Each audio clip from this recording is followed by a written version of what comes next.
Nyanyua mikono yako. Tukuze Bwana. Tukuze Bwana. Uwepo wake umetufunika.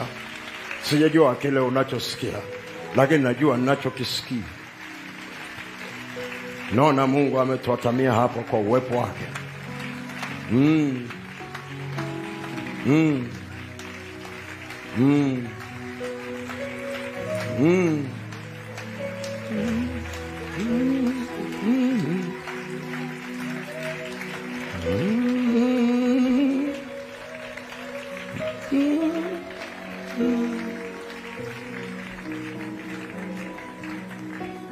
Karoboshe.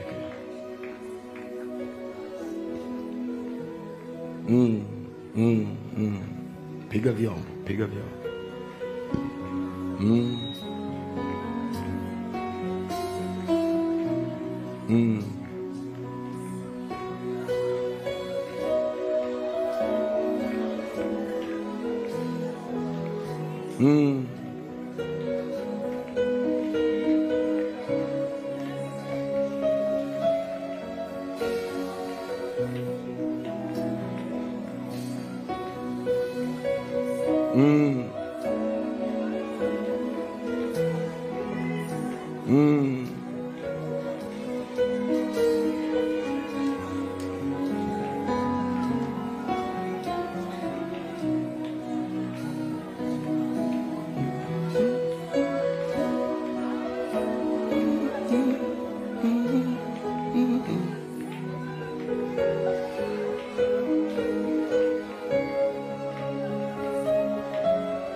Keravasha.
Ongeza na base.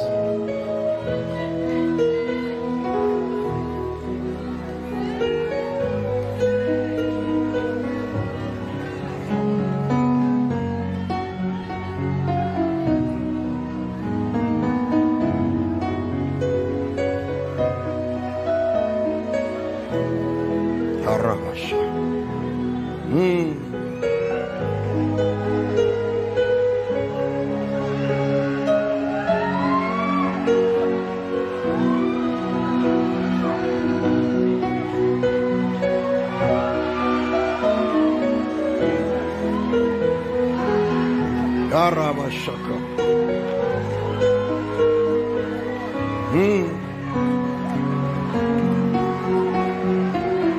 Worship him.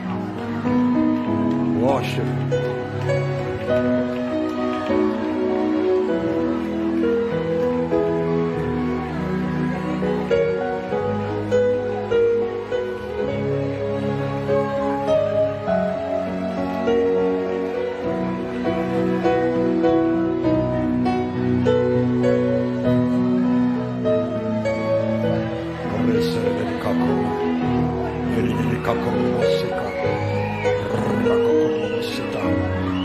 Rakoko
Tunaweza pata saxofoni yake.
Nyanyua mikono yako kwa Bwana.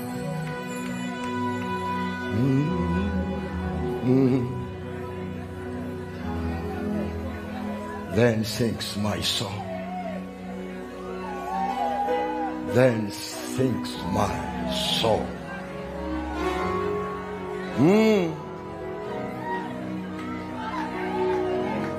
Then sings my soul. My Savior, God to thee. How great thou art. How great thou art. How great thou art. How great thou art.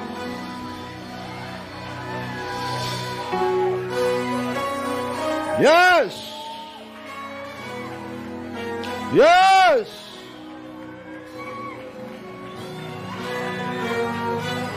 Yes. Yes, Lord. Yes, Lord. Yes, Lord. Yes, Lord.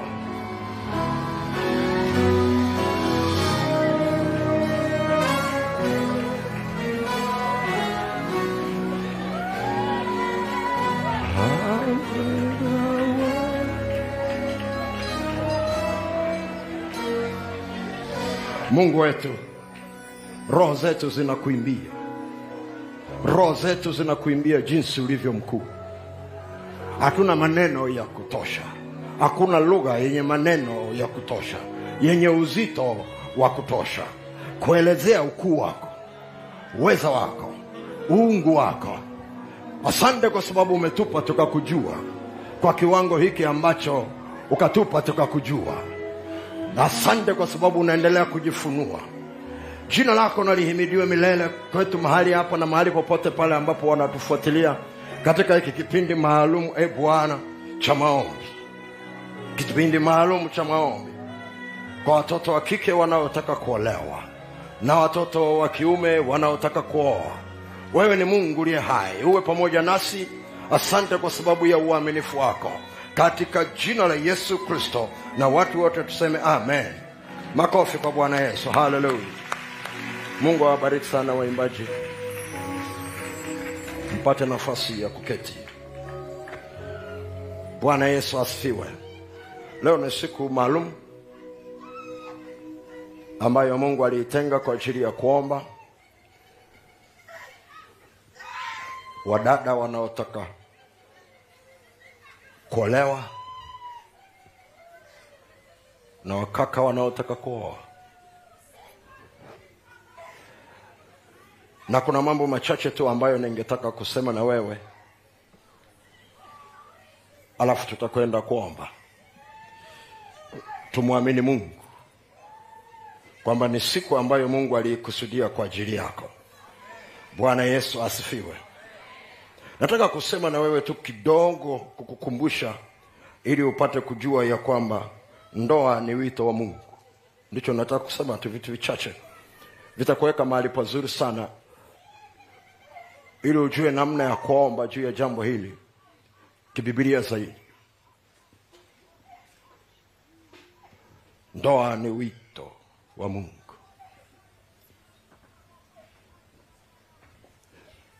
Ndoa ni wito wa Mungu.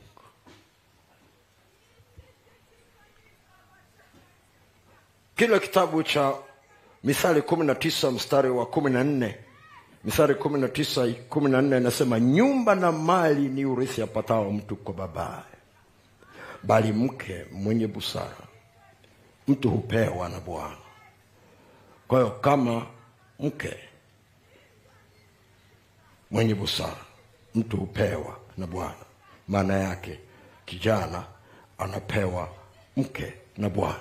Kwa kama kijana anapewa mke na Bwana, inamaanisha na msichana na yeye hapo hapo anapewa mume na Bwana. Kwa hiyo Mungu ndiye anayewakutanisha, kwa sababu Mungu hawezi kumpa mmoja asimpe mwingine. Huyu anayepewa kapewa na Mungu, na huyu naye anayepelekwa kapewa na Mungu. Bwana Yesu asifiwe. Bwana Yesu asifiwe. Haleluya. Yeremia 29:11 inasema, nayajua mawazo ninayowawazia nyinyi, asema Bwana, ni mawazo ya amani. Ni mawazo ya amani, kuwapa nini tumaini siku zenu za mwisho, au siku zenu za baadaye. I know the plans that I have for you, says the Lord. Plans to prosper you. Plans to prosper you. To give you a hope and a future. Bwana Yesu asifiwe. Kama Mungu anao mpango kwa ajili ya kwako, inamaanisha na mpango wa kuoa au kuolewa uko kwenye mpango wake. Uko kwenye mpango wake. Anakuwazia mazuri. Bwana Yesu asifiwe. Bwana Yesu asifiwe. Sasa nimesema ndoa ni wito. Wito maana yake haja iliyopo. Ndio maana ya wito, haja iliyopo. Kwa ukiona ofisi inapeleka tangazo la nafasi ya kazi, maana yake inapeleka wito kwa ajili ya mtu wa aina fulani aje kufanya kazi. Ule wito ni haja iliyopo ndani ya ile ofisi. Kwa hiyo wito si haja iliyoko ndani ya yule anayeitwa. Wito ni haja iliyopo ndani ya yule anaita, sio yule anayeitwa, anayeita. Kumbuka hilo.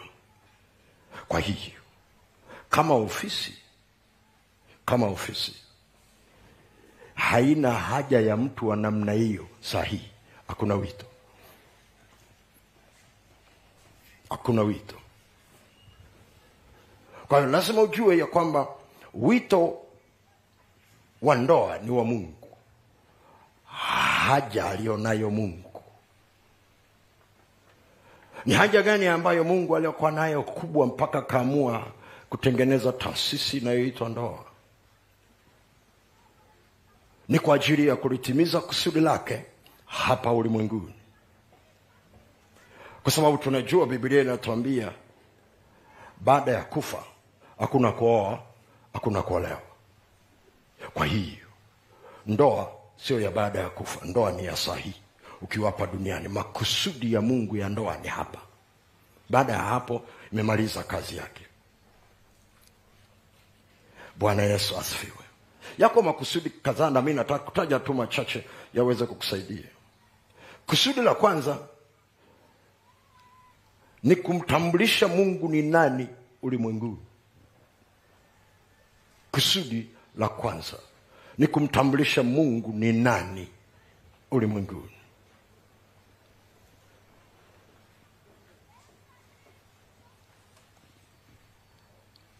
Bwana Yesu asifiwe. Mwanzo 1 mstari wa 26 na wa 27 Mwanzo 1 mstari ule wa 26 na wa 27.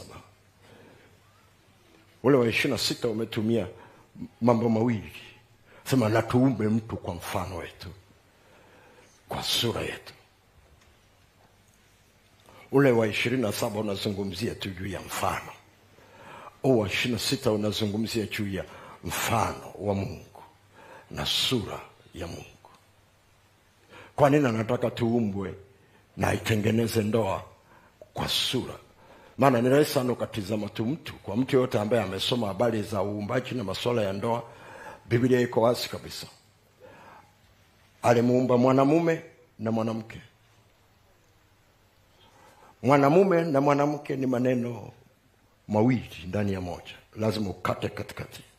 Mwana mume, mwana mke. Kwa hiyo ukikata, kuna mwana, alafu kuna mume, alafu kuna mke.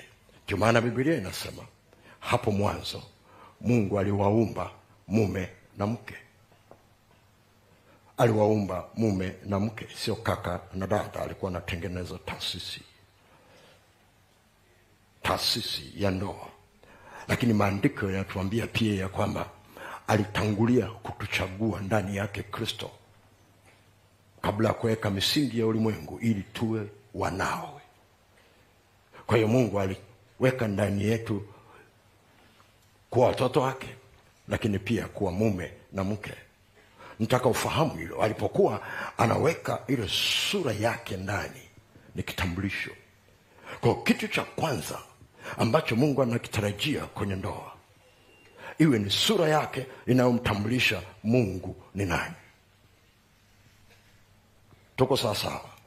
Bwana Yesu asifiwe. Kwa hiyo ukisema unataka kuingia kwenye ndoa, maana yako unataka Mungu atumie ndoa yako kujitambulisha. Huo ni wito mkubwa sana.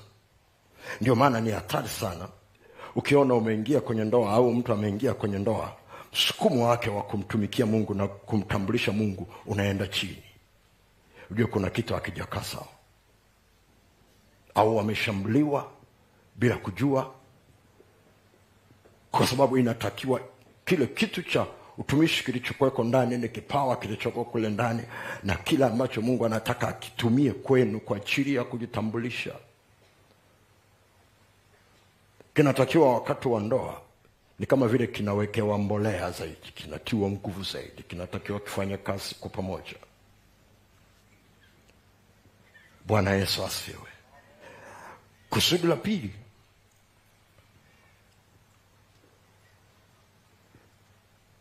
ni ili wawe wazalishaji, productive, kwa ajili ya Bwana.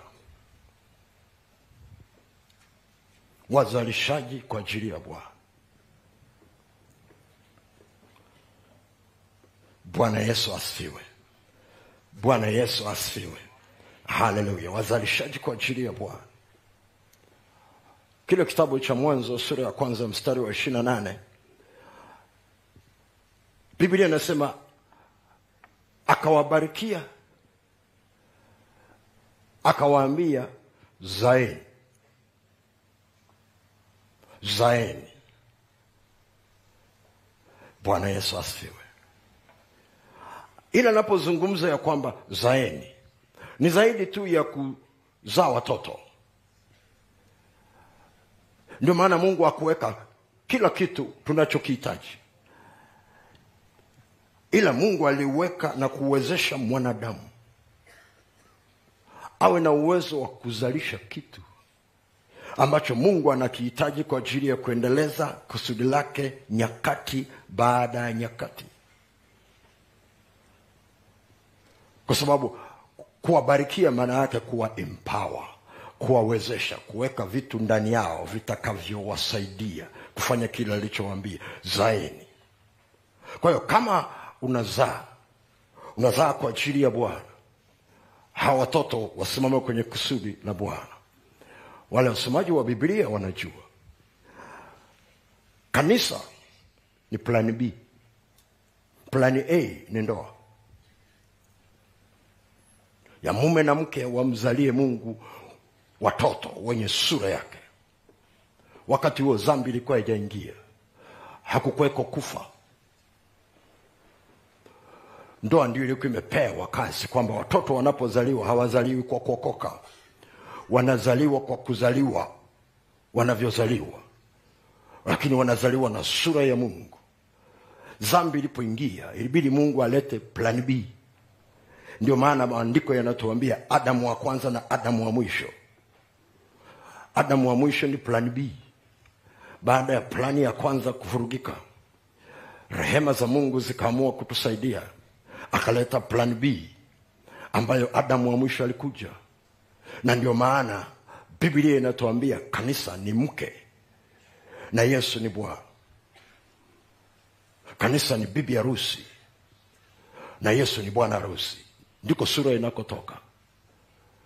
Biblia inazungumza juu ya kumpenda mke, anazungumza na mume kama Kristo alivyolipenda kanisa.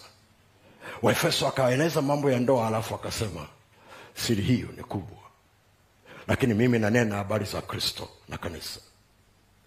Kwa hiyo unaposoma Zaeni, si swala tu la kuzaa tu mtoto yoyote, ni kuzaa mtoto ambaye ataendeleza kupeleka na kutambulisha na kumjulisha Mungu alivyo. Na chochote kile ambacho Mungu atakupa kuzalisha, iwe ni kitu cha kibiashara, kiwe ni kitu kiwandani, kiwe ni kitu mahali popote pale, kazini, popote, kinatakiwa kitumike kwa ajili ya kumtambulisha Mungu ni nani. Kumbuka hilo, usije ukasahau. Kwa hiyo kama unataka kuingia kwenye ndoa, fahamu hilo. Fahamu hilo. Kusudi la tatu. Kutunza umoja wao. Kutunza umoja wao kwa kutumia wito wa kuhitajiana palipo na upungufu.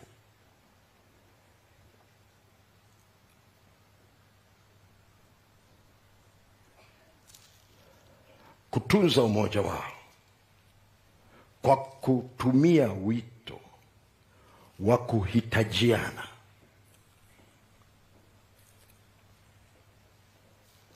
palipo na upungufu. Bwana Yesu asifiwe. Hallelujah.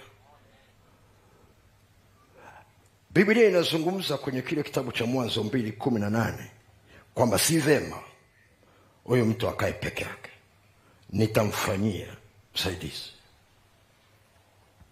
Nataka ulitizame katika upana wake. Ndoa ilipowekwa duniani, alikuweko Mungu katikati yao. Kwa ninapozungumza juu ya umoja wao, sizungumzi juu ya umoja wa mume na mke. Nazungumza umoja wa mume na mke na Yesu. Kwa sababu Mungu aliweka sura yake, aliweka mfano wake ndani ya ndoa, ili awe sehemu ya maisha yao ya kila siku. Na kwa sababu hiyo, alitengeneza kitu cha ajabu sana ambacho kinasumbua mpaka leo. Alipoamua kugawa miili yao, mwili mmoja ubebe mke na mwili mmoja ubebe mwanaume. Kama ni msomaji wa Biblia, kasome ili uweze kuelewa juu ya jambo hili. Sura ya kwanza ya kitabu cha Mwanzo, alipokuwa anamuumba mwanamume na mwanamke, inakusaidia kujua ya kwamba mwanamke hakuumbwa sura ya pili, ila alipewa mwili peke yake sura ya pili. Sura ya kwanza aliumbwa mwanamke na mwanaume, akawaumba. Na ukitizama, hakuweka jumla, asema tufanye mtu, hakusema tufanye watu. Ukienda kwenye kitabu cha Mwanzo sura ya 5,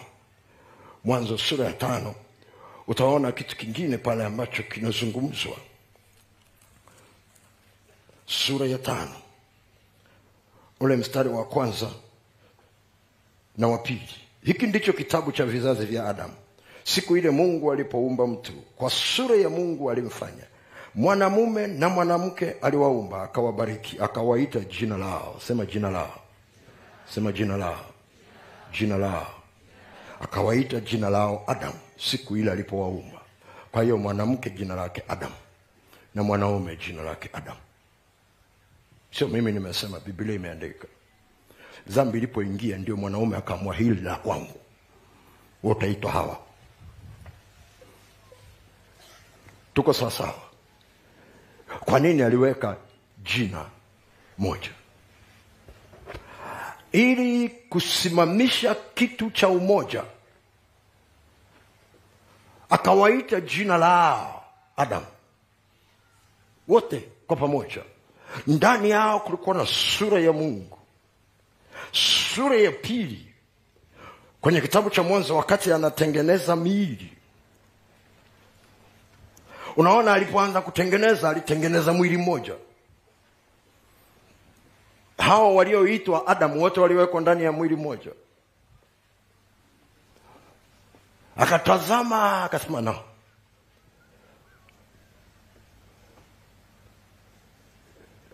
hawezi kuwa tuna mwili mmoja, ngoja nitengeneze na mwili mwingine. Akatoa ubavu kwa ule mwili unaoitwa Adam, alafu akautengeneza mwanamke, maana yake mwili wa mwanamke. Tunaenda sawa sawa?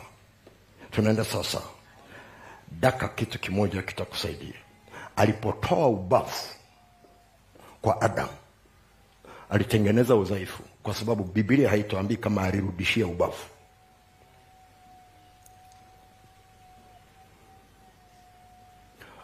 Ile ilikuwa ni ishara.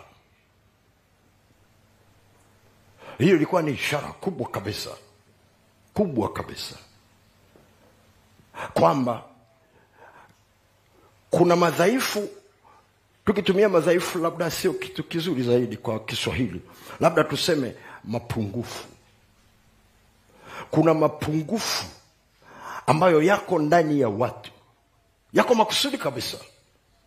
Ndio maana unaweza ukatafuta yaondoke, hawezi kuondoka, kwa sababu yalitengenezwa ili mtu mwingine aje ashikilie hapo. Ni kama vile unavyosoma uhusiano wa Paulo na Tito. Anasema nalikuacha Krete ili uweze kushughulikia mbaya yaliyopungua katika mji.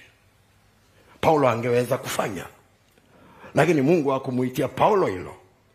Mungu alimuita Paulo afanye kazi na kuwe na mapungufu kwenye kazi anayofanya, ili Tito ahitajike kwa ajili ya hiyo kazi ya kujazilizia mapungufu. Na kwa sababu hiyo, usijaribu kutafuta Mr. Perfect au Miss Perfect. Hayuko. Hata kwenye TV hayuko. Hata kwenye YouTube hayuko. Usijaribu kuomba na kufunga, hakuna. Utakuta hana ubavu.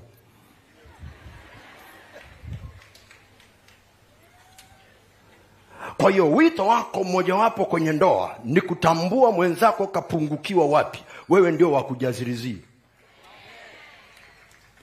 Kwa hiyo usije ukafika ndani, maana mara nyingi sana si vitu utaviona, kwa sababu Mungu anaangalia ndani kuliko sisi tunavyoangalia. Kwa hiyo anapokukutanisha na mtu, anajua unafiti wapi.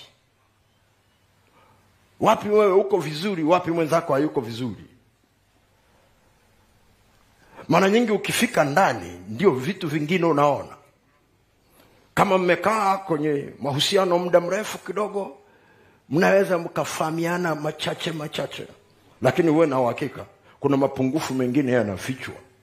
Ni siri ya ndoa. Yataonekana kwenye ndoa, nje hapo hayaonekani, yamefichwa. Kwa hiyo Mungu amekutayarishia wewe tu. Ukifika huko Mungu anasema, umeona na hiki? Mimi sikujua kwamba alikuwa anacho. Anasema, najua ulikuwa hujui, lakini mimi najua kwamba anacho, ndio maana nimekuleta. Si ungeniambia mapema, ningejua ana shida hii.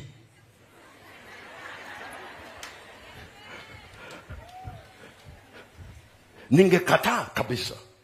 Na Mungu anajua ya kwamba ungekataa, kwa sababu hujui maana ya tafsiri ya mapungufu. Bwana Yesu asifiwe. Unafikiri kwa nini Paulo alikuwa anang'ang'ana na mwambia Mungu niondolee udhaifu huu, maana shetani ameweka na mwiba. Mungu akamwambia wapi? Neema yangu ya kutosha. Palipo na udhaifu, uweza wangu utimilika. Uweza wangu unadhihirika. Kwa hiyo mapungufu yetu ni mtaji kwa Mungu. Ndio maana nasema kuweka umoja wa Mungu katikati ya ndoa na mume na mke. Mungu kaja hapo kwa ajili ya kuhakikisha ya kwamba mapungufu ambayo nyinyi hamwezi kuyafanya kama wanadamu, lazima mumhitaji Mungu. Hataki tu kuja Jumapili kwa Jumapili, anataka kukaa na nyinyi masaa yote. Mkiwa sebuleni yupo, jikoni yupo, mkiwa kwenye bustani yupo, mkienda chumbani yupo, mkienda store yupo, popote mnaenda kutembea yupo. Ili kama kuna mapungufu mlio nayo yanayohitaji msaada wa Mungu, Mungu awe hapo hapo. Tunaenda sawa sawa. Bwana Yesu asifiwe. Kumbuka hilo siku zote. Unapojiona una mapungufu, uhitaji kuogopa, peleka msalabani. Ndio maana ya msalaba. Kazi moja wapo ya msalaba, alichukua madhaifu yetu, ili katika madhaifu yetu nguvu zake zionekane. Bwana Yesu asifiwe. Hallelujah. Hili ni jambo ambalo linawasumbua watu wengi sana, lakini hawajajua ya kwamba ni wito. Na ndio maana ukioa au ukiolewa na yule mtu ambaye Mungu akukupa, ndio maana tulisoma ile Mithali 19:14. Ukioa au kaolewa na yule Mungu akukupa, neema ya kubeba mapungufu aliyo nayo unakuwa huna. Ukitaka kujua, uvumilivu unapotea. Kitu kidogo tu unakasirika. Kwa nini? Huna hiyo neema. Wengine mnanisikia nikifundishaga mara kwa mara. Mungu amekuita kuwa mwinjilisti, alafu unaoa mke ambaye amepangwa kuwa mke wa mchungaji.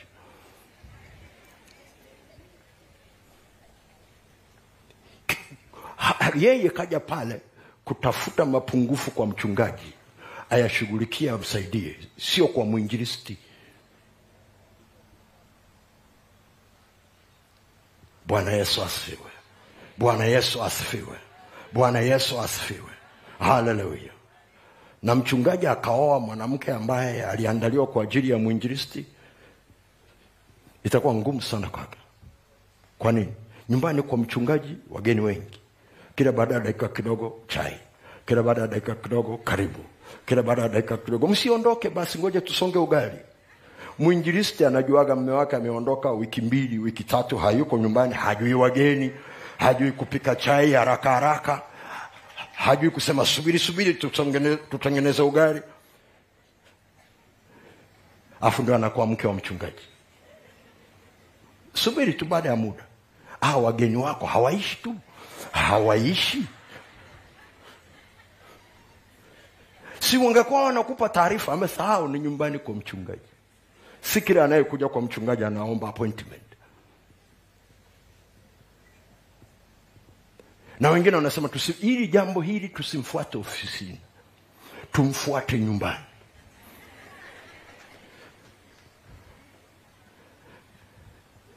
Na unajua kama ni mke wa mwinjilisti, mume akirudi nyumbani hajakaa naye muda, wiki 2, wiki 3. Kwa hiyo anamlinda namna hii. Anataka fellowship, amweleze stories za vitu vilivyotokea hapo nyumbani. Siku ya kwanza, siku ya pili. Si unakumbuka ulipoondoka siku ya 3, atoe tena story. Ilipoisha wiki, atoe tena story. Wakati anaendelea kutoa story, kuna mtu anakuja. Mchungaji, samahani, na shida. Sasa waambie warudi kesho. Mama, unajua haiwezekani. Waambie warudi kesho. Nasema haiwezekani, ndio kazi niliyoitiwa. Sasa basi waambie wasubiri kidogo, nikumalizie historia. Bwana Yesu asifiwe. Hallelujah. Kusudi la 4 la mwisho. Yako mengi lakini haya yatakuweka mahali pazuri. Kusudi la 4. Kutunza na kulinda wazo la Mungu juu ya kuumba ndoa kiroho kwanza, kutunza na kulinda wazo la Mungu la kuiumba ndoa kiroho kwanza.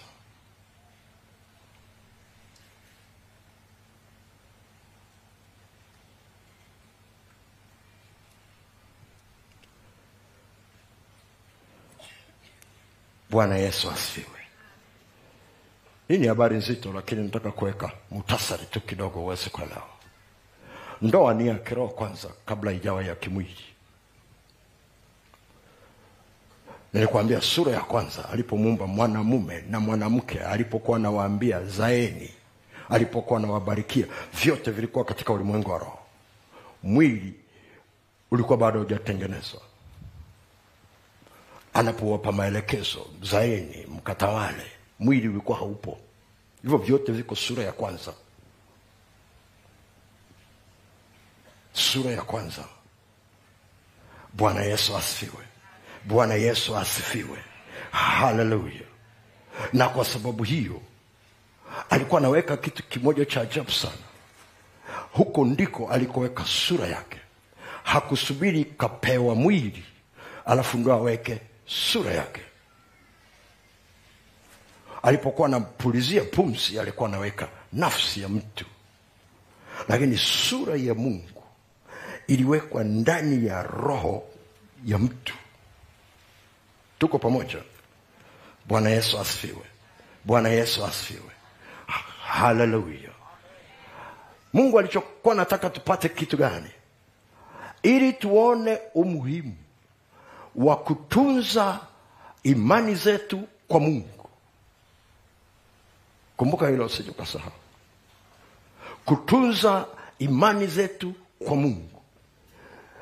Ndio maana unaona walipokuwa na mwili ndipo alipowaeleza juu ya mti na miti iliyoko kwenye bustani.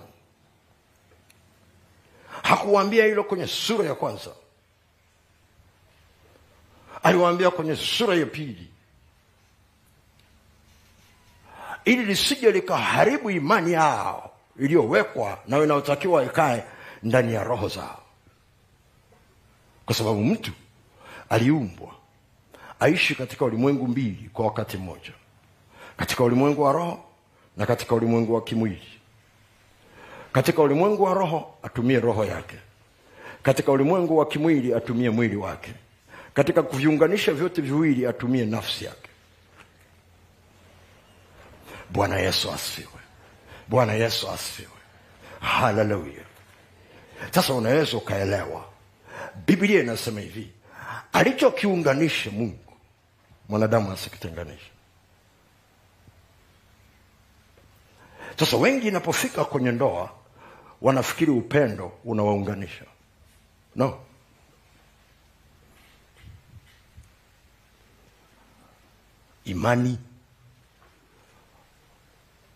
Imani yako kwa Mungu ndio inayounganisha. Sikwambii upendo hauko mahali pake, lakini ukitumia upendo kwanza kwa ajili ya kuchagua mtu wa kuoa au wa kuoa, kumbuka upendo unaishaga kama petroli.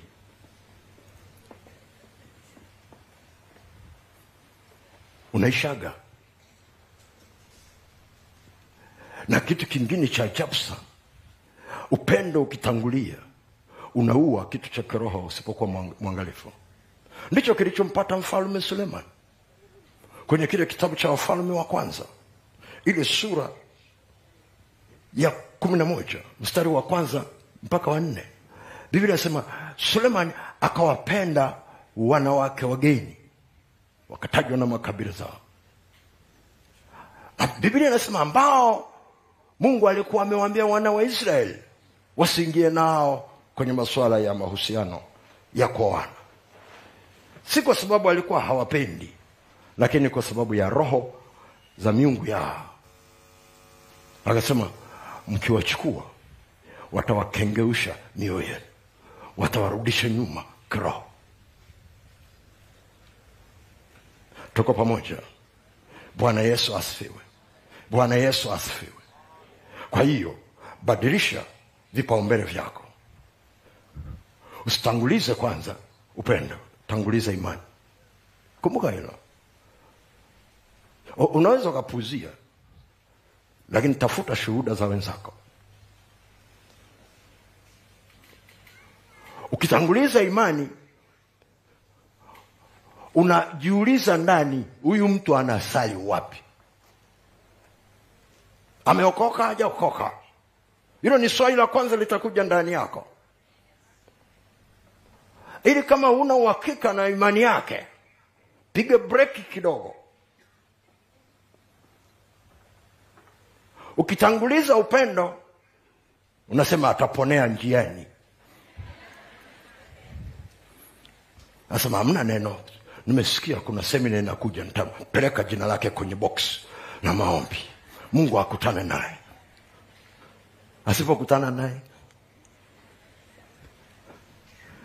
wengine bado hawajasikia.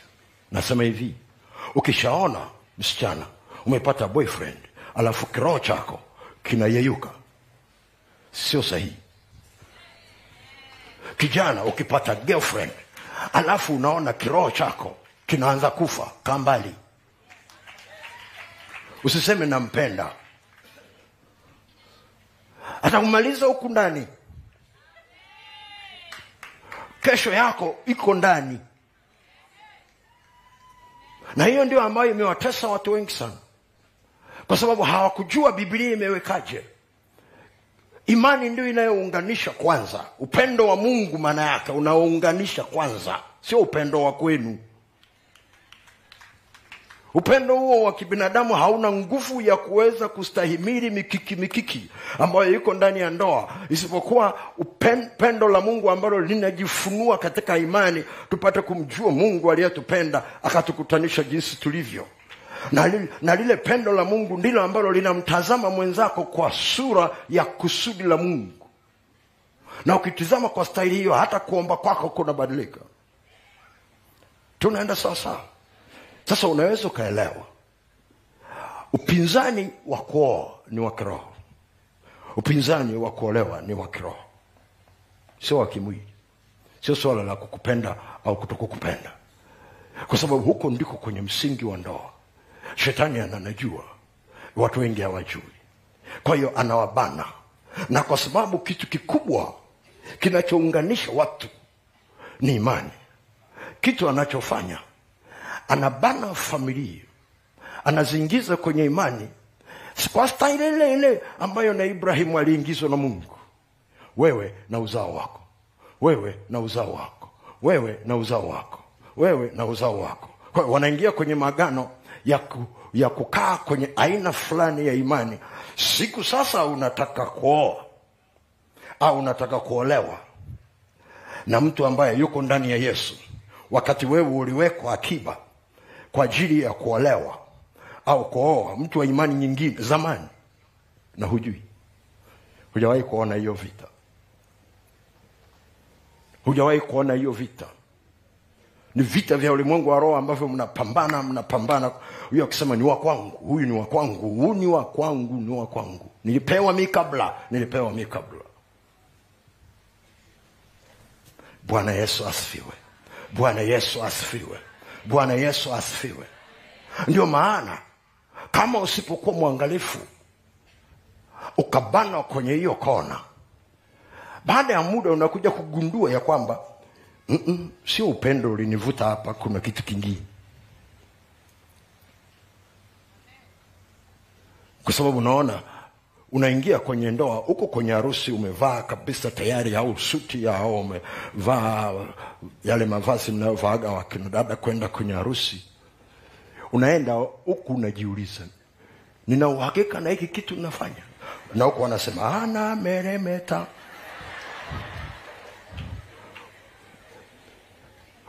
Alafu unasema wanamuimbia nani? Alafu unakumbuka wewe ndio una shela. Sauti nyingine inasema katia kona hapa. Ukishasema ile ahadi pale, unatokaje sasa? Ghafla mnaona bibi harusi sura imebadilika. au bwana harusi sura imebadilika. Sema sasa ni siku yake ya furaha, leo imekuwaje? Mbona furaha hana tena? Ndani anashindana na maamuzi kama alifanya sahihi, kwa sababu ghafla kuna kitu kinapigana ndani kweli kweli. Bwana Yesu asifiwe. Bwana Yesu asifiwe. Niliona nikueleza haya mambo machache. Kwa watu wengi sana hawajijua ya kwamba upinzani mkubwa wa kuoa na kuolewa uko katika ulimwengu wa roho. Ukivuka hapo kwa msaada wa Mungu, kwa msaada wa msalaba, kiwe ni chanzo cha namna yoyote ile, lakini kumbuka kinatokea msingi wake katika ulimwengu wa roho na kinakwamisha kweli kweli.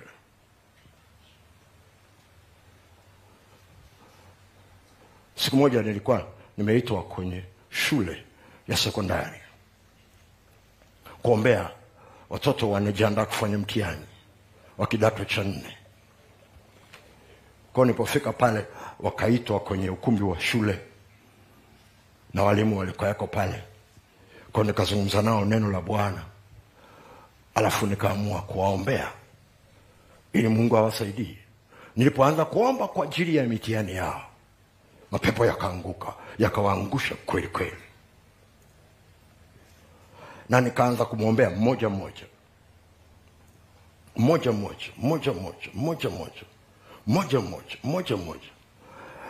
Nilienda, kuna mahali kulikuwa na wasichana 3 wameanguka kwa pamoja. Nilipoinama kwa ajili ya kuomba, nikasikia pepo moja ndani ya msichana mmoja linawanyoshea wasichana wengine. Nimewaambia msitoke. Mnasikia? Msitoke. Sisi tumeletwa kwa kazi maalum, msitoke. Msitoke. Nikasikiliza. Nikamtafuta mwalimu anayehusika, nikamwambia nibebeni hawa wasichana wapeleka ofisini kwako, tutawahudumia baadaye. Huombei kwanza, wewe wabebe hivyo hivyo na mapepo yao wabebe. Kwa nikaombea wengine, tukamaliza, tukaaga kabisa, wengine wakatawanyika, tukaenda ofisini. Lile pepo bado linapiga kelele, msitoke, nimewaambia msitoke. Nikasema huyu anayewaambia wenzake msitoke, tumpeleke chumba kingine. Kwa tukampeleka chumba kingine, wale wakaachwa peke yao. Nikakemea, alafu nikasema tumetumwa wapi? Tulikuja kugundua ya kwamba wasichana wote walitoka kijiji kimoja, nyumba za jirani pale pale, lakini wanasoma shule moja. Alafu lile pepo likasema tumetumwa, na likataja na mahali lilikotoka. Si mara kwa mara utasikia nikihojiana na mapepo, lakini nisikia kuhoji tu maswali siku hiyo. Alafu likasema, wakati nauliza aliyewatuma nani, likataja mahali, likaambia mlitumwa kufanya kitu gani? Sema tuandae kuolewa na watu wa kwetu. Wako form 4. Nikasema okay, sasa mrudi huko mlikotumwa kwa huyo aliyewatuma. Waambie huku kuna moto. Asema yeye tumeona kuna moto, sijui kwa nini hawakujua kwamba kuna moto namna hii. Ngoja turudi kwao. Kwa nikakemea, lile pepo likatoka. Nikarudi kwa wale wengine. Hayana ubishi, nikajua hili nimealikwa. Umesoma kwenye Biblia inasema, Yesu anamuuliza, "We jina lako nani?" Anasema Jeshi. Hakuuliza jina lenu nani. Anasema jina lako nani? Anasema Jeshi. Yule aliyesema Jeshi ndio kiongozi wao. Ila amekaribisha haya mengine. Huyu ndiye aliyefungua mlango. Ndio mwenye mamlaka ya mapepo mengine aliyoingia. Si kila pepo lililoko ndani yako lina mamlaka. Limekaribishwa, linategemea huyu kinara. Ukimshughulikia kinara, hana namna huyo wengine kukaa. Kwa tukakemea yakatoka. Na kueleza hiyo kwa makusudi kabisa. Kwa sababu hivi vitu vipo, wala visikuogopeshe kwa sababu msalaba upo. Wale wasichana hawakujua hivi vitu kabisa, kwamba wana shida ya namna hii. Fikiria ingefika muda sasa wanataka kuolewa. Uone hicho kindumbwe kingetokea. Au ameolewa akafika ndani, uone hiyo vita itakayo kwako. Vita kubwa. Mtu wameingia kwenye ndoa vizuri kabisa, wameokoka. Mnaingia kwenye ndoa, ghafla mmoja kiroho chake kinaganda. Hataki kwenda kanisani, hataki kusikia maombi, hataki kitu chochote cha Mungu. Unajiuliza, ni yeye wamenibadilishia siku ile pale nilikuwa sioni kanisani. Wamenibadilishia lazima. Bwana Yesu asifiwe. Bwana Yesu asifiwe. Bwana Yesu asifiwe. Ndio maana kitu cha kwanza ambacho ningekushauri kama hujaokoka, hakikisha unaokoka. Wokovu una faida nyingi. Moja wapo ni kukupa bima ya maisha.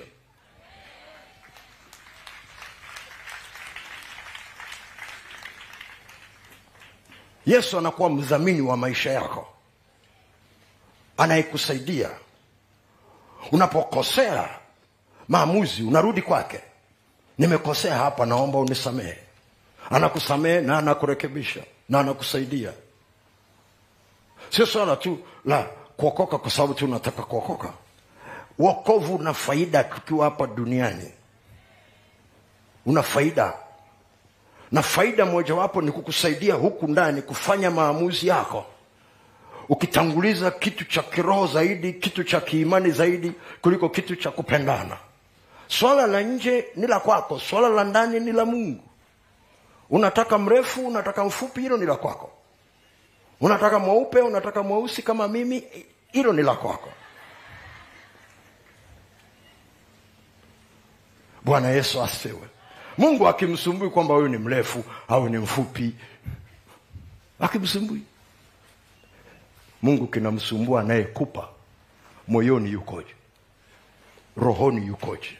Mnaweza mkatembea pamoja, mnaweza mkasimamia makusudi yenu pamoja, mnaweza mkachukuliana katika yale mapungufu ambayo yako hapo, na ukaweza ukayafunika, yasiwe mtaji kwa ajili ya kuvuruga tena maisha ya watu wengine.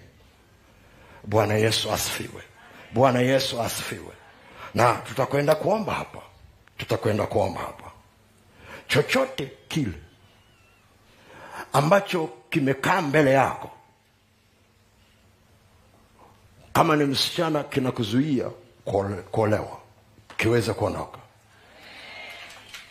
Sema amen kama unakubali. Au unasema tu amen, lakini kinaweza kuvunja urafiki na boyfriend wako. Okay, kama umenielewa sema amen.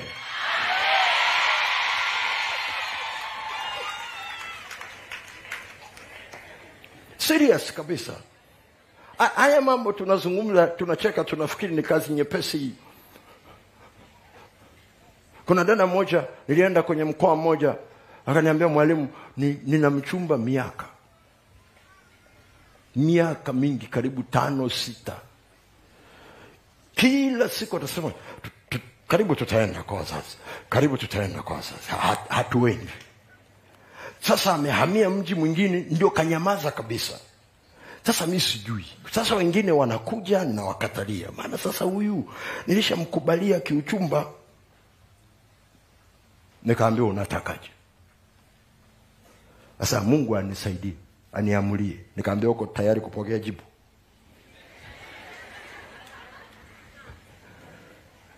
Akaniambia, una maana gani?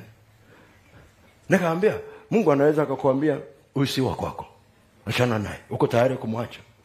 Akanyamaza kimya. Alafu mwishoni akasema, lakini madam Mungu atakuwa amesema, sasa huyu hata kama ni wa kwangu amenyamaza sasa muda wote na nichelewesha tu. Nikamwambia, okay, tuombe. Tukaomba.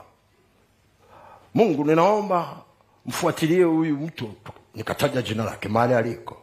Maana hata alikuwa ajulikani yuko wapi, ameacha, amehamia huko, hamwambii tena mwenzake. Nikamwambia, Mungu mfuatilie, asimwache mwenzake kwenye shida ya kujua anaendaje. Kile ulichoamua kwa ajili yao, weka ndani ya yule kijana, awe na ujasiri. Basi nikaondoka. Baada ya miezi miwili nikatafuta na yule msichana, anasema nimeletewa barua. Anasemaje? Anasema anaomba msamaha kwa kunichelewesha sana, lakini amepata msichana mwingine, harusi itakuwa tarehe fulani. Nikamuuliza vipi? Akasema nimeumia sana. Nikamwambia si nilikwambia lakini. Sasa nikamwambia tupeleke hayo maumivu kwa Bwana. Akuponye, huyu sio wa kwako. Akuponye. Alafu aje wa kwako. Kwa tukaomba tena, Mungu mponye hayo maumivu aliyopata wakati bandage inatoka kwenye kidonda. Naomba umpe wa kwake. Baada ya miezi kama 5 akaniandikia, mwalimu nimepata. Nikamwambia una uhakika ni yeye? Akasema nina uhakika lakini hana hela bwana.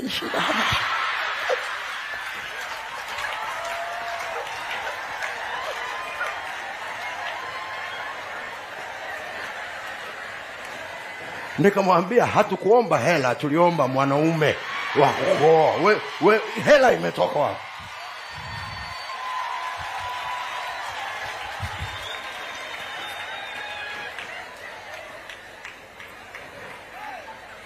Kwa hiyo sasa nikamwambia ndio maana Biblia inasema Mungu akawabariki, akawaambia zaeni, mnatakiwa kuwa productive, mtengeneze pesa pamoja, mtakuwa pamoja na mtaona hizo gharama zake. Wanaomba mwanaume alafu unasubiri hela. Funika macho yako. Tuombe kwa ajili ya sadaka. Tuombe kwa ajili ya sadaka hapa. Maana najua kuna watu ambao wamejiandaa kuunganisha maombi haya kwa njia ya Yesu, kwa njia ya sadaka. Mungu katika jina la Yesu, tunakushukuru mno kwa sababu wewe ni Mungu uliye hai. Sifa na heshima ni za kwako. Jina lako na lihimidiwe milele. Pokea hizi sadaka, Bwana, kuunganisha mioyo yetu na madhabahu yako na msalaba wako. Katika jina la sadaka hazinunui kitu chochote, zinaachilia imani yetu katika madhabahu yako, kukuonyesha mioyo yetu. Tunawezekana hatuna maneno ya kutosha ya kujieleza mahali tulipo, namna ya kutosha ya kujieleza jinsi vijana na watu wazima wanavyopata shida kwenye swala hili, na jinsi ambavyo shetani anaingia kwa ajili ya kuwa confuse na kuwa block. Mungu katika jina la Yesu, ulikuja pale msalabani na ukafa na ukafufuka ili ijulikane ya kwamba chochote kile kinachotaka kuua ndoto zao za kuolewa kwa wasichana, nguvu ya msalaba katika roho ya ufufuo inaweza kuondoa huo upinzani. Na kwa kijana yoyote, Mungu katika jina la Yesu Kristo wa Nazareti, Mungu, kama kuna kitu chochote kilichosimama juu ya yeye kuoa kiusahihi, Mungu, zile nguvu zako pale msalabani katika kufa na kufuka, katika jina la Yesu Kristo zina uwezo wa kuondoa hicho kinachomzuia huyo kijana, katika jina la Yesu Kristo wa Nazareti. Mungu, tunaomba hizi sadaka ni ishara ya kwamba tunatafuta msaada wa agano lako, damu yako Bwana, katika jina la Yesu Kristo. Inatuambia wazi kabisa katika maandiko kwamba ina uwezo wa kuondoa agano la kwanza ikasimamisha agano la pili. Mungu, katika jina la Yesu Kristo, maana yake kagua Bwana katika mioyo ya watoto wako, kama kuna kitu chochote ambacho kimewekwa kama alama ndani ya mioyo yao, ndani ya roho zao, ndani ya nafsi zao, ambazo ni kama alama za kwamba tayari katika ulimwengu wa roho wamekwisha ingia kwenye ndoa.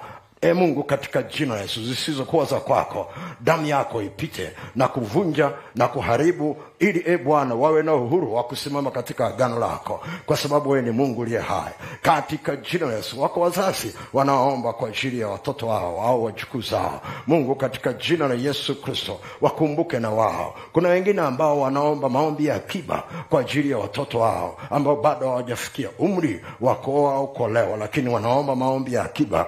Wakumbuke Bwana na wao, ili watoto wao hatua zao ziongozwe na wewe, kwa sababu wewe ni Mungu uliye hai. Katika jina la Yesu Kristo wa Nazareti, sifa na heshima ni za kwako, kwa sababu wewe ni Bwana, katika jina la Yesu Kristo. Na watu wote tuseme amen. Haleluya. Nitaomba waimbaji wasogea hapa na wahudumu watakuwa wanapita kwa ajili ya sadaka. Lakini pia pamoja na kwamba upo, nitatamani kama una karatasi, andika jina lako, alafu liweke kwenye mifuko hii ya maombi. Tunatembea nayo mwaka mzima kuendelea kumkumbusha Mungu maombi ambayo tunafanya hapa leo. Kwa kama utakuwa umeandika, utawapa wahudumu, wataleta hayo maombi hapo. Kama hujaandika, andika jina. Kama ni mzazi, andika jina la mtoto wako au mtoto unayemlea kwa ajili ya maombi, kwa ajili ya maombi. Alafu tutakwenda kuomba hapa.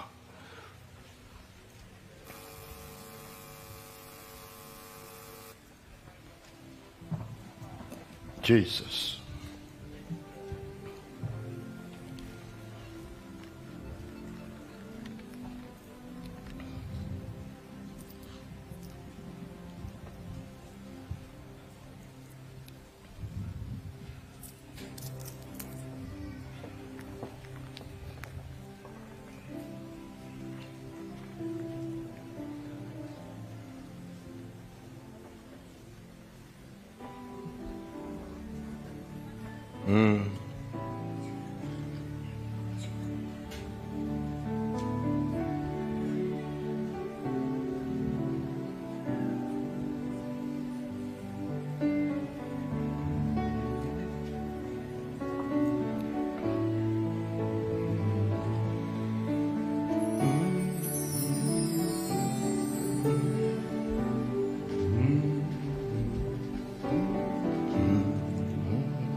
Wewe ni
zinazodumu milele yote.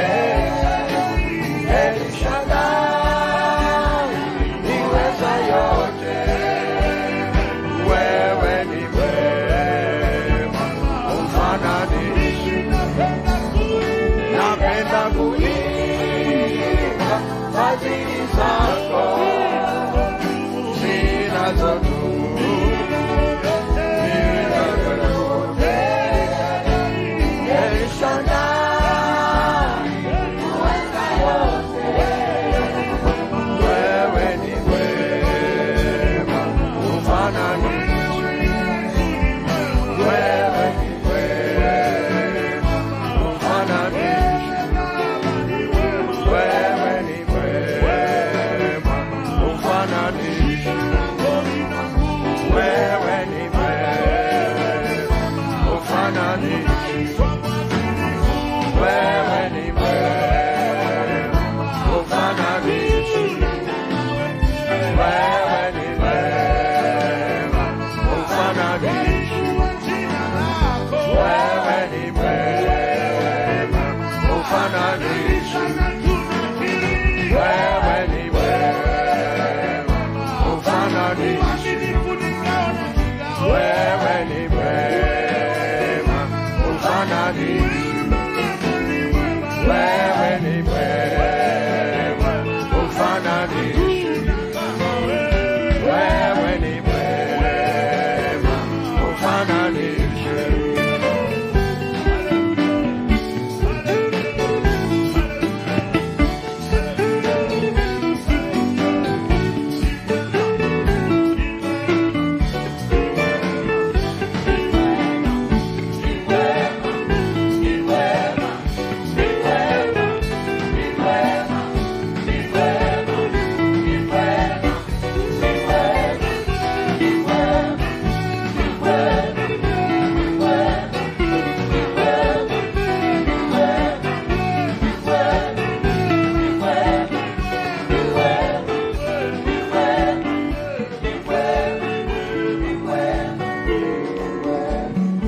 Haleluya, haleluya. Funika macho yako.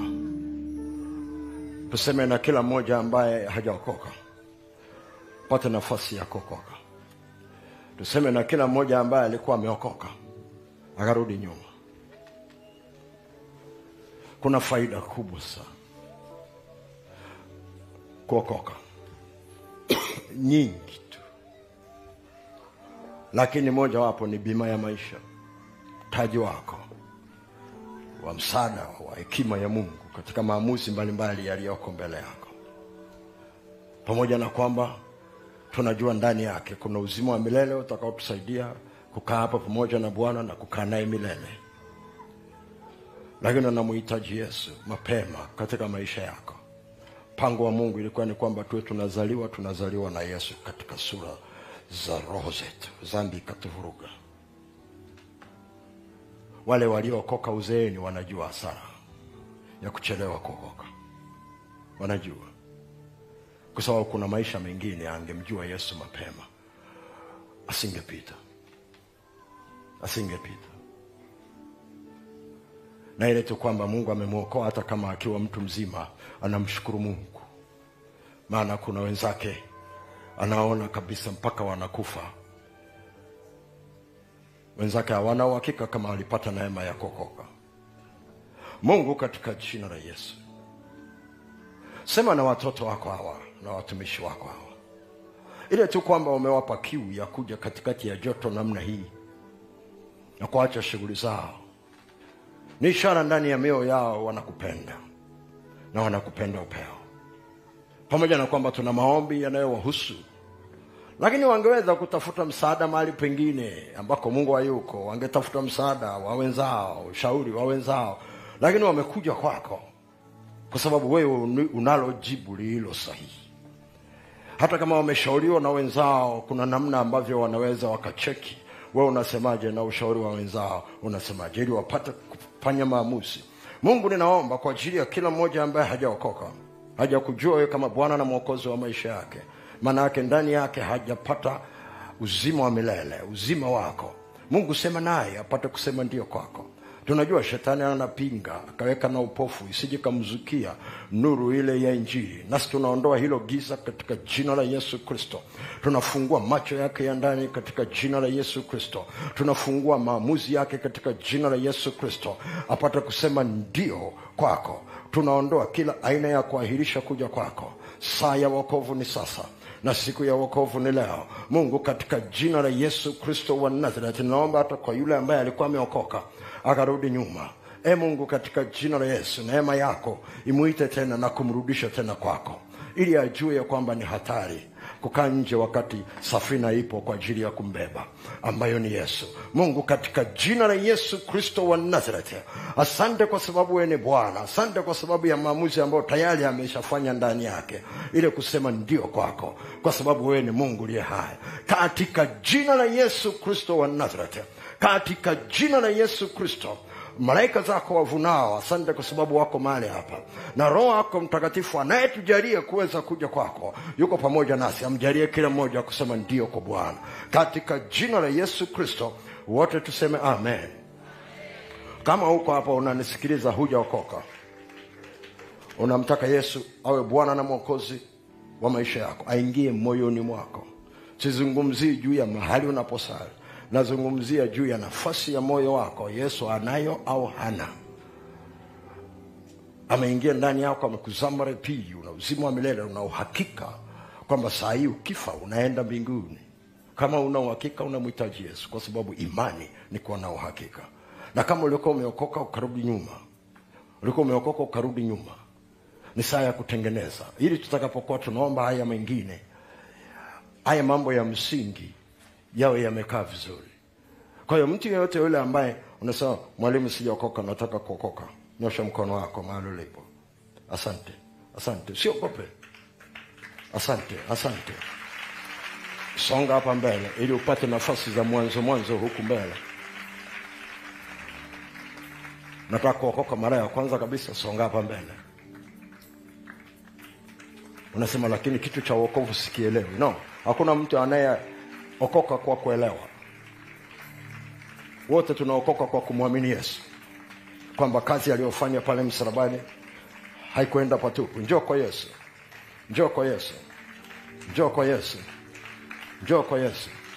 Wakati wenzetu wanatupa wimbo hapa, njoo kwa Yesu. Na wewe ambaye ulikuwa umerudi nyuma, unataka kurudi kwa Bwana, mwambie shetani enough is enough.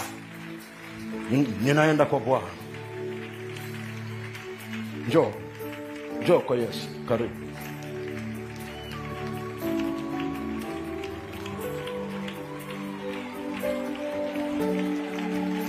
Njoo kwa Yesu.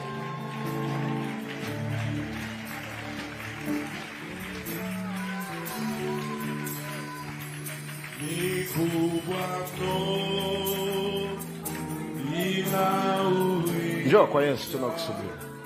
Roho yangu ninakusifu, akushukuru na kuinulia. Njoo kwa Yesu, tunakusubiri. Njoo tu. Neema ya Mungu ni kubwa mno, ninakuisha. Roho yangu ninakusifu,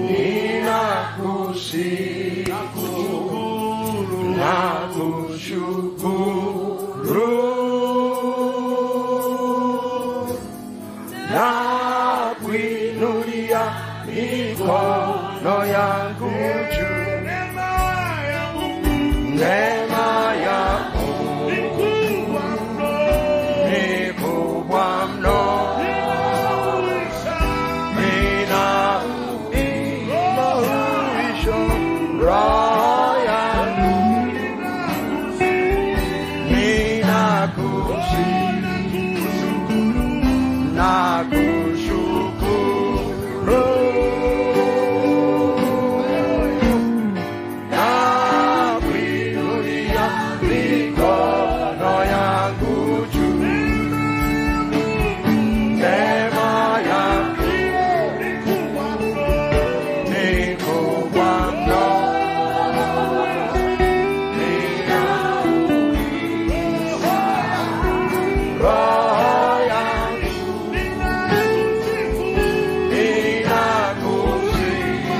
Ninasikia tu nimesikizishwa mazungumzo kati ya mtu na mwenzake ambao walikuwa wanazungumza juu ya kutaka kuoana. Mmoja akisema siku ukiamua kuokoka na uchumba umekufa, wacha ufe, njoo kwa Yesu. Ni sawasawa na Yusufu amwambie Mariamu, unataka niendelee kukaa na wewe? Toa huyo Yesu tumboni mwako, njoo kwa Yesu popote pale ulipo, wala usiogope. Ni saa yako hii, Mungu anakuponya, anakunyakua. Ni mazungumzo mlizungumza mkiwa wawili, lakini Mungu amenisemesha hayo mazungumzo. Songa mbele, kaa kwenye line hapo. Ni msaada wako, ni msaada wako. Usiache popote pale, popote pale. Yes. Yes. Maana mtu akikwambia ukiokoka na urafiki na uchumba umekufa, ujue basi ni mtu wa aina gani. Kama akikwambia namna hiyo, hamjaoana. Mkioana atakwambia siku ukienda kanisani unikuti, kwa utaacha kwenda kanisani. Yesu ndio mtaji wako. Anakukatazaje mtaji? Raba shako. Nyanyua mikono yako juu. Hata wewe unaitufuatilia kwa vyombo vya habari mahali popote pale ulipo, yuko kwenye YouTube, kwenye TV, mahali popote pale. Fuata sala hii, chukua kuwa ni ya kwako. Unamtaka Yesu kwa mara ya kwanza, karibishe ndani yako. Mara ya pili, mara ya tatu, karibishe ndani yako, ili Mungu aweze kukaa huko ndani na mpango wake aliokusudia kwa ajili ya maisha yako. Hebu sema maneno haya. Mungu Baba, nimekuja mbele zako, naomba unisamehe dhambi zangu zote nilizokukosea. Ninatubu kwako. Ninaomba damu ya Yesu iliyomwagika msalabani initakase sasa katika roho yangu, katika nafsi yangu. Bwana Yesu, nimefungua moyo wangu na kukaribisha sasa. Ingia ndani yangu kwa uweza wa roho wako. Uwe mwokozi wangu, uwe Bwana kwangu, uwe kiongozi kwangu, uwe mtaji wangu wa maisha, katika jina la Yesu, katika jina la Yesu. Unisaidie nidumu ndani yako siku zote za maisha yangu, nikutumikie wewe, nikuishie wewe. Dhambi sinishinde, majaribu yasinishinde, shetani asinishinde, katika jina la Yesu, katika jina la Yesu. Nidumu ndani yako siku zote za maisha yangu, siku zote za maisha yangu, katika jina la Yesu, katika jina la Yesu. Amen. Teremsha mikono yako. Rada korosi. Tunza kadi yako vizuri. Nataka tuombe hapa. Mkiwa hapo hapo, tuombe mpaka kule nyuma. Mahali tunaanzia kuomba ni kuvunja maagano yaliyoko katika ulimwengu wa roho, yanayopinga kihalali au kwa uonevu. Kama ni msichana, usiolewe. Kama ni kijana, usioe. Kwa hiyo utashika kidole chako cha kawaida hiki ambacho unavalishwa pete. Shika hicho kidole kama alama. Kwa sababu katika ulimwengu wa roho, kama kuna agano la namna hiyo umeshawekwa katika ulimwengu wa roho, hiyo pete inakweko. Unaweza usione. Unaweza usione. Au unavalishwa kwenye ndoto, wewe unafikiri ni kitu cha kawaida. Tulikuwa mkoa mwingine na nikaletewa msichana ambaye kaota kwenye ndoto anavalishwa pete, akafikiri ni kitu cha kawaida. Nikamwambia na hicho sio kitu cha kawaida. Umeolewa msichana? Akasema hapana. Nikatazama vidole vyake, hakuna pete hata moja. Nikamwambia ulivalishwa kidole gani? Akanionyesha. Nikashika kile kidole. Niliposema kwa damu ya Yesu Kristo, niliposema namna hiyo, ghafla mapepo yakalipuka ndani yake. Kwa tukakemea, akafunguka. Lakini kilipita kwenye ndoto, alifikiri ni kitu cha kawaida. Alifikiri kitu cha kawaida. Katika ndoto alikuwa anapewa tu taarifa kama kuna kitu hiki. Niseme na pete zingine ambazo wengi hawazifuatilii mara kwa mara. Kama ulivikwa pete ya uchumba na kukawa na ibada, alafu uchumba ukafa, hamkurudi kwa huyo mchungaji kusema uchumba umekufa ili atangue uchumba rasmi. Katika ulimwengu wa roho bado ile inakuwa bado iko.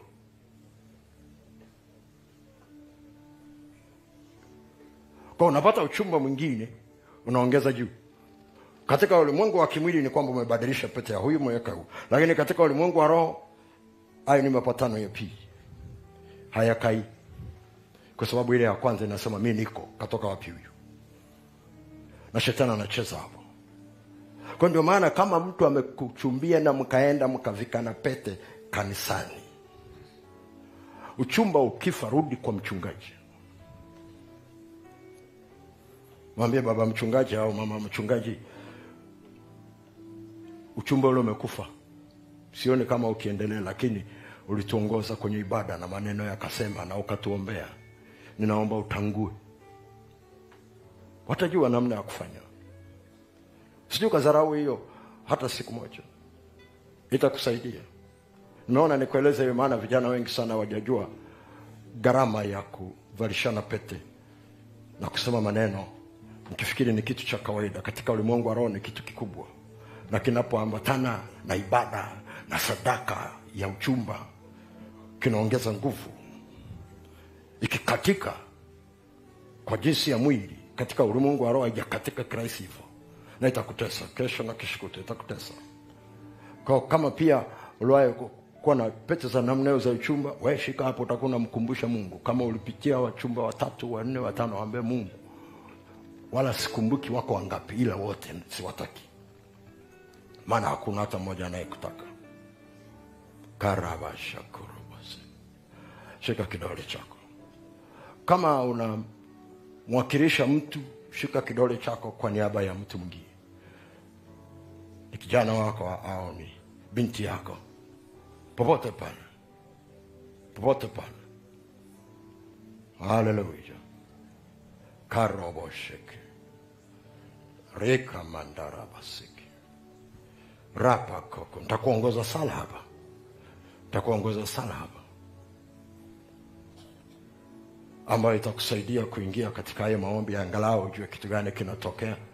Unaweza kumsaidia na mwingine. Alafu tutakemea mapepo yote yaliyotumwa kwa ajili ya kusimamia hayo magano. Mungu aweze kukufungulia mlango. Fuata maneno haya. Sema, Mungu Baba. Mungu Baba. Katika damu ya Yesu Kristo. Katika damu ya Yesu Kristo. Katika damu ya Yesu Kristo. Katika damu ya Yesu Kristo. Ninakuja mbele zako. Ninakuja mbele zako. Ninakuja mbele zako. Ninaomba toba kwa ajili yangu. Katika jambo lolote unalolitazama kwangu halikupendezi, Mungu naomba unisamehe. Katika maamuzi yangu yaliyotengeneza maagano ambayo sio ya kwako, katika roho yangu, katika nafsi yangu, katika maisha yangu, maagano hayo yanayonizuia nisiolewe, yanayonizuia nisioe, katika jina la Yesu, katika jina la Yesu, katika jina la Yesu, ninatubu kwako, ninatubu kwako dhambi yoyote na uovu wowote wa kurithi katika eneo ninalotoka, katika familia ninayotoka, kwa maagano yoyote niliyoingizwa ambayo sio ya kwako juu ya maisha yangu, maisha ya ndoa, katika jina la Yesu, juu ya maisha yangu, maisha ya imani, katika jina la Yesu, katika jina la Yesu, katika jina la Yesu. Bwana Yesu, ninakuja kwako. Damu yako pale msalabani ilimwagika ili kuvunja kila maagano ambayo sio ya kwako. Kwa damu ya Yesu unaondoa la kuangua. Ninabatilisha kila maneno yaliyosemwa juu ya ndoa hizo katika jina la Yesu. Ninatangaza ya kwamba ni batili, hayana nguvu, hayatakuwa, hayatatokea, hayatafanyika, hayatanizuia katika jina la Yesu, katika jina la Yesu, katika jina la Yesu. Bwana Yesu, Bwana Yesu, naomba msaada wako, msaada wa nguvu zako katika jina la Yesu. Ninatangua kila agano lifutike, na mashahidi wote katika ulimwengu wa roho wafutike katika damu ya Yesu, katika damu ya Yesu, katika damu ya Yesu. Agano hilo, maagano hayo yanavunjika sasa, yanavunjika sasa, yanavunjika sasa. Hizo ndoa za kipepo, hizo ndoa za kipepo tunazivunja sasa kwa damu ya Yesu, kwa damu ya Yesu, kwa damu ya Yesu, kwa damu ya Yesu, kwa damu ya Yesu. Na alama zote, na alama zote katika roho yangu, katika nafsi yangu, katika mwili wangu ambazo si za kwako, ni maagano ya ndoa zingine zinazonizuia nisipate ya kwako. Kwa damu ya Yesu, kwa damu ya Yesu, kwa damu ya Yesu, ninavua pete, ninavua pete, ninavua pete, ninavua pete, ninavua pete, ninavua pete, ninavua pete, ninavua pete kwa damu ya Yesu. Ninavua pete, ninavua pete, ninavua pete, ninavua pete, ninavua ya kwanza, ninavua ya pili, ninavua ya tatu, ninavua ya nne, ninavua ya tano, ninavua ya sita katika jina la Yesu. Na mapepo yote, na mapepo yote ambayo yamekuja kufuatilia hayo maagano, toka, toka, toka, toka, toka, toka, toka, toka. Endelea kukemea, endelea kukemea, endelea kukemea, endelea kukemea. Rapakaranda rapasa, rapakarama. Wasogeze hapa, wasogeze hapa, tengeneza njia hapa. Rapakaramanda, randa rapa. Kama mnaona mtu anahitaji msaada huko nyuma, msimwache.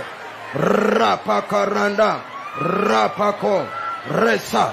Kwa jina la Yesu, kwa jina la Yesu, nguvu za giza, ndoa yako imevunjika ndani yake, toka. Rasaka, toka pepo, toka pepo, toka. Ndoa imevunjika ya kipepo, achia maisha yako, toka. Ndoa ya kipepo imevunjika.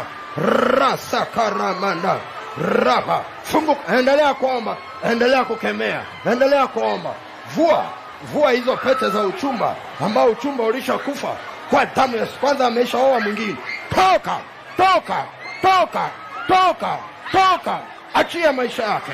Rasatarama, rapakara, rasandaraba, randaraba. Endelea kuomba, endelea kuomba kwa jina la Yesu.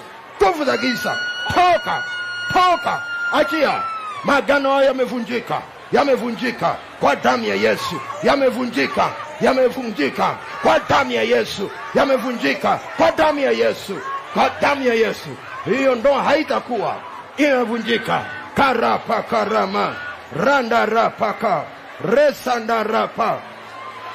Endelea kuomba, endelea kuomba, endelea kuomba, endelea kukemea, endelea kuomba, endelea kukemea, endelea kuomba. Rakoko yote yalikaa kuzuia usije ukaolewa, usije ukaoa, toka pepo, toka.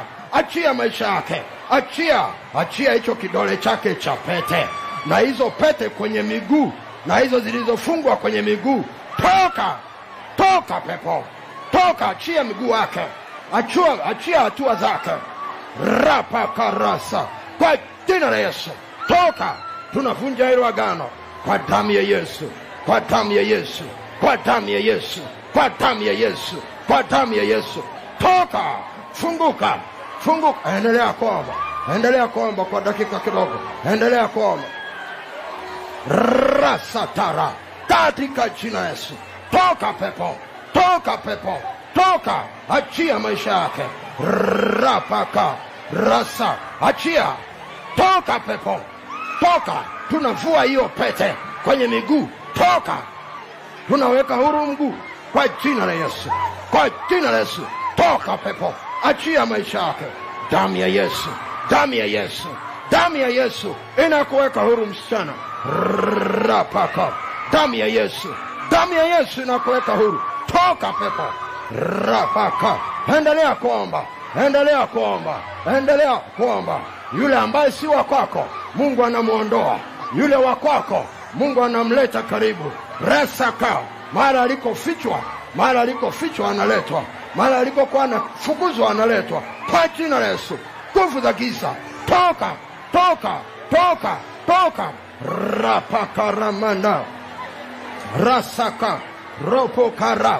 Kwa jina la Yesu, funguka, funguka, funguka, funguka, funguka, funguka, funguka. Kwa jina la Yesu, endelea kuomba, endelea kuomba, endelea kuomba, endelea kuomba, endelea kuomba, endelea kuomba. Kwa jina la Yesu, funguka, funguka. Hiyo alama kwenye kitovu, toka katika jina la Yesu. Resata, rapaka, randa rapa, rasika, rapa, katika jina la Yesu. Nguvu za giza, toka, achia maisha yake, achia maisha yake. Ameamua kumfuata Yesu, kambali na, kambali na, rakoko. Kwa jina la Yesu, nguvu za giza, toka, achia nafsi yake, achia nafsi yake, achia nafsi yake. Tunachana kila hati za ndoa za kipepo, hati za ndoa za kipepo, hati za ndoa za kipepo. Tunafuta, tunachana kwa damu ya Yesu, kwa jina la Yesu, kwa jina la Yesu. Toka. Rapakaramanda, rapakoramanda, rekarapasa. Kwa jina la Yesu, nguvu za giza, toka, toka. Achia maisha yao msichana. Rapakara, rasaka, rapakara. Endelea kuomba, endelea kuomba, usichoke. Hapa ndio mpenyo wako, mpenyo wako, mpenyo wako hapa. Mwambie Bwana Yesu, mimi napita hapa leo kwenye maombi haya, napita hapa kwenye haya maombi. Kwa jina la Yesu Kristo wa Nazareth, kwa jina la Yesu, nguvu za giza, toka. Achia nafsi yake, achia nafsi yake. Rapakaranda, rakakoramanda, rakokoriandara, rekaka. Mpaka huko kwenye TV, mpaka huko unakonifuatilia kwenye YouTube, katika jina la Yesu, kwenye mtandao, pokea, pokea, pokea. Hapo sebleni umeanguka chini, Bwana anakuhudumia, Bwana anakuhudumia. Bado naona umeshikilia kidole chako cha pete, Bwana anakufungua na hiyo pete inatoka kwa jina la Yesu Kristo wa Nazareth. Kwa jina la Yesu, funguka. Kwa jina la Yesu, funguka, funguka, toka. Rakoko, randa rapasa, rakakoramanda, rakakorianda rabasa, rakokorianda rabasa, rakokorianda rabasira, rakoko. Endelea kuomba dakika kidogo, dakika kidogo, dakika kidogo. Rasikaramanda, rakokorianda rabasaka, rakokorianda resaka, roko. Mungu, wale wanaokuja ambao sio wa kwake, waweke mbali, waweke mbali, waweke mbali, waweke mbali, waweke mbali. Kwa jina la Yesu, kwa damu ya Yesu Kristo, tunamfungua, tunamfungua.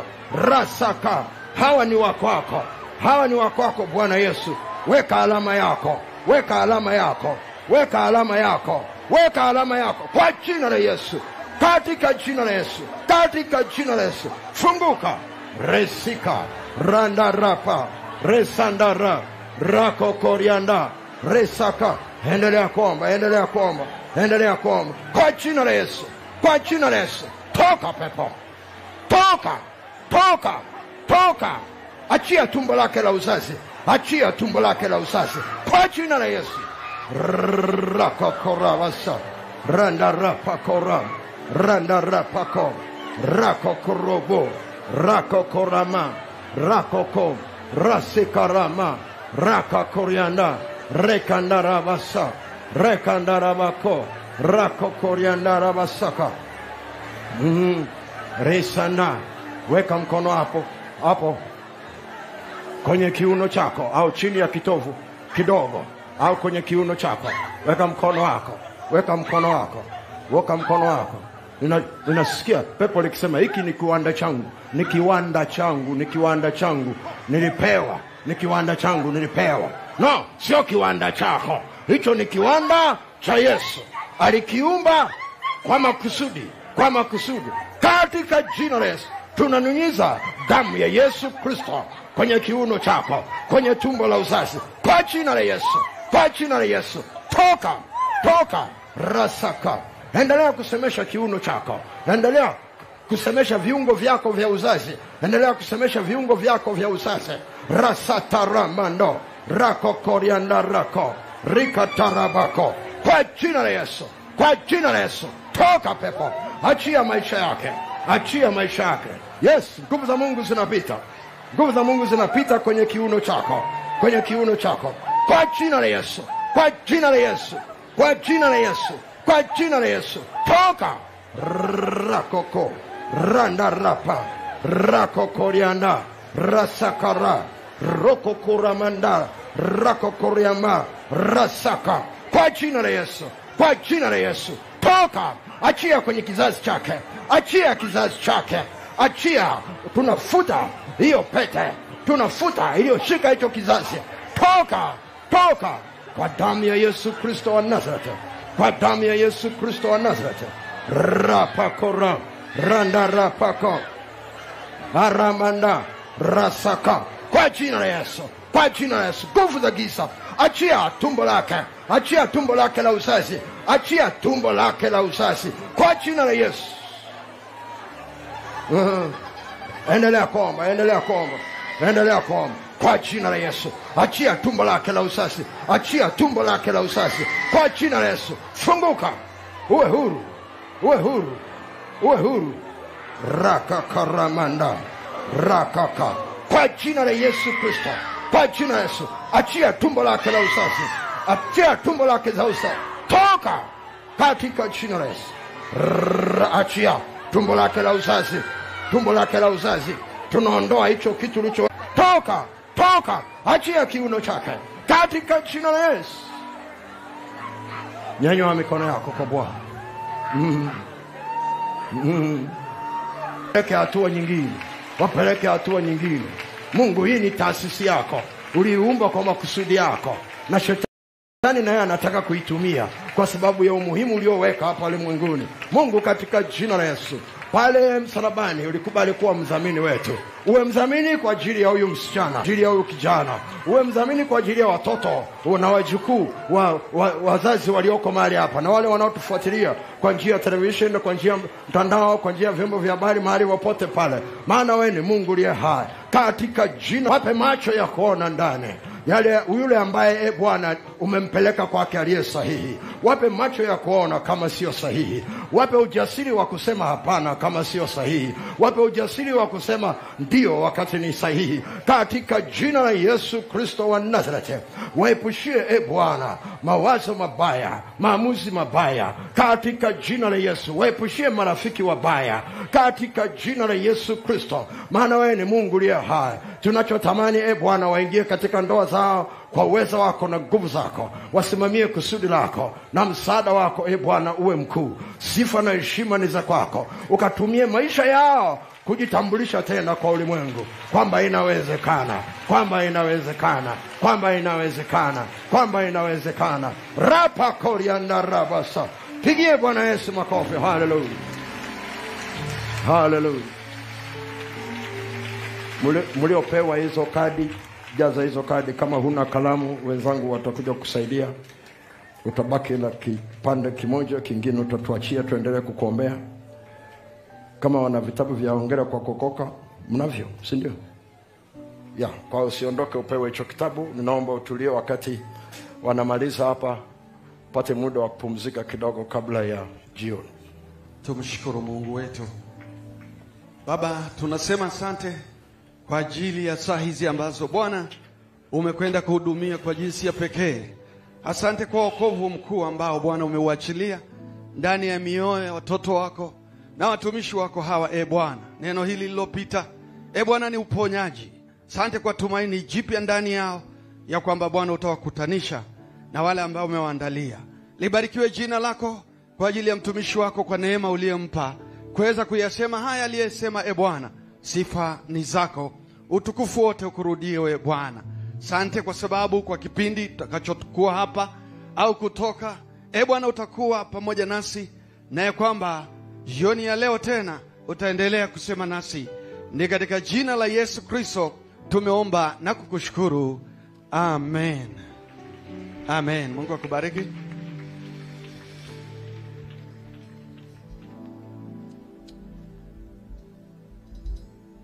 Baba, ni maombi